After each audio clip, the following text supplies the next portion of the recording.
Chair, and thanks for allowing me the opportunity to speak. Just in relation to this section, and I think everybody here could agree that none of us ever hope that this legislation will ever be needed, but life just isn't that simple.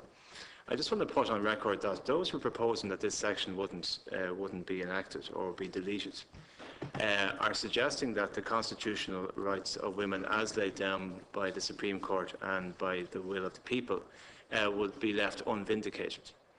And they're also suggesting that a suicidal woman who will kill herself as a result of her pregnancy has two options.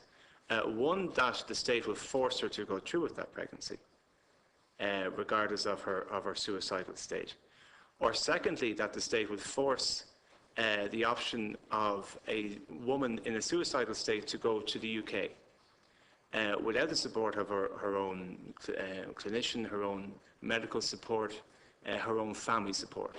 So if we delete this section 9, as is proposed by members of this committee, they are the two options we are presenting women who will kill themselves because of the crisis pregnancy they have. One, the state will force them to go through with the pregnancy, regardless of their own wishes, regardless of the fact that they will kill themselves.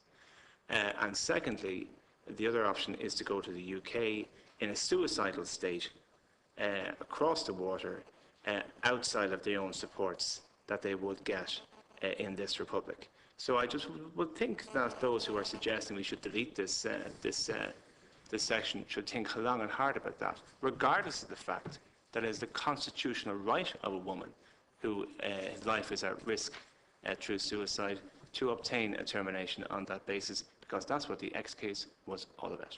Margaret, and finally.